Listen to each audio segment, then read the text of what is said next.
Bum bum bum bum bum bum bum bum bum bum bum bum. The Peter Swipe Left Show. Bum bum bum bum bum bum bum. So I was kind of late on the party with the concept of binge watching. The first time I ever heard of the concept of binge watching, and we didn't even call it binge watching at the time.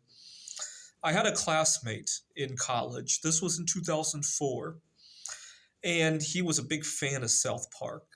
He had downloaded an entire season of South Park, or several seasons actually, onto his computer using LimeWire, if you can believe it, in the early 2000s. And I distinctly remember one Friday afternoon, he was so excited to go home. His season was going to be finally done downloading. You got to remember, in 2004, we were using dial-up internet. It was really slow, and it clogged your phone lines. He basically had to give up his social life because he couldn't pick up the phone for several days when he was downloading South Park. He left class on a Friday afternoon bragging about how he was going to spend the entire weekend watching South Park. And he sat on his recliner and watched several seasons of South Park nonstop. And he was so proud of the fact that he was going to do that for whatever bizarre reason. Now looking back at it, he's probably embarrassed about it. But he went home and binge watched several seasons of South Park. And when he came back to class on Monday, he had like a sore back, and I'll never forget it. And I asked him if it was worth it. He said he would do it again. It was totally worth it. And that was that.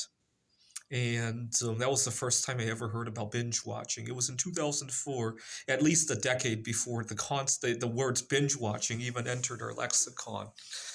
And I missed out on that. It would be two more decades before I would binge watch. What had happened was that I had offered a friend a reward for setting me up on a blind date. And I gave him such a big reward that I didn't want it to go to waste. And so I decided to binge watch What to Do on a First Date. And it ended up pretty successfully. Now, the sparks didn't fly or anything, I will say that. But I made a lot of important friends, including my now roommate, which I met through a friend of that date, and among other things. And it was very important experience. It also set the foundation for the rest of my dating life, right?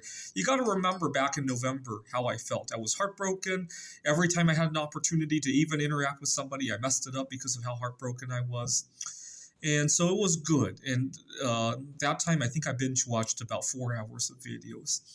Now, fast forward a few months later, 2 weeks ago, I made a Bumble profile asking people to, oh, even before that, after my grandmother passed away, I decided to log back into Bumble to take my mind off of grandmother passing away.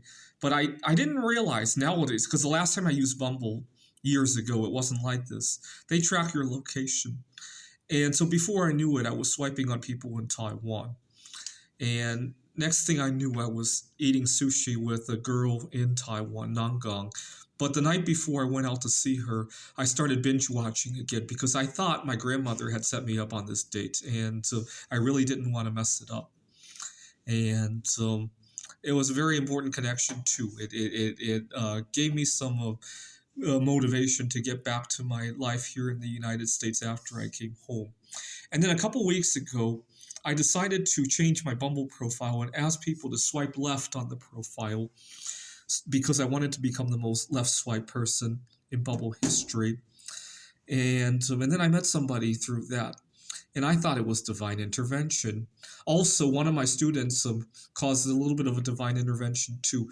He and I have good rapport. And I wanted to show him that I was asking people to swipe left. And one day I saw this interesting profile that was really deserving of a left swipe.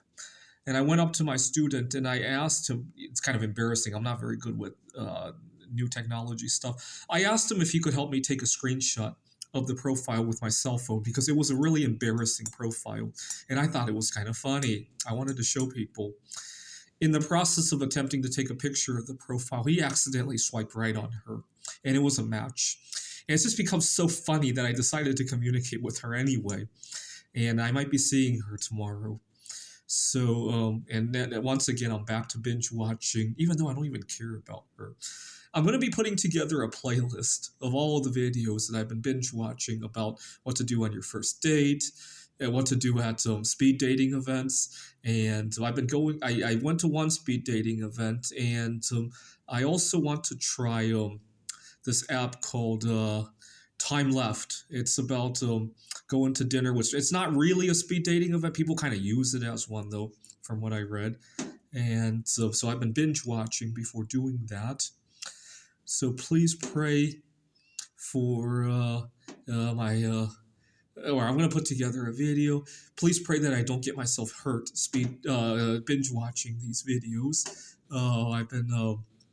I could probably put together a list of 10, 20 hours of videos easily. I usually watch them at 1.5 speed. Though I'm a pretty fast listener. I'll put it at 1 speed when if I'm listening to it just before bed, but usually 1.5. All right. So what was the first series of videos you ever binge watched? Please leave a comment here. This is the Peter Dislike Show. Bum bum bum bum bum bum bum bum bum bum bum bum. The Peter Dislike Show. Bum bum bum bum bum bum bum.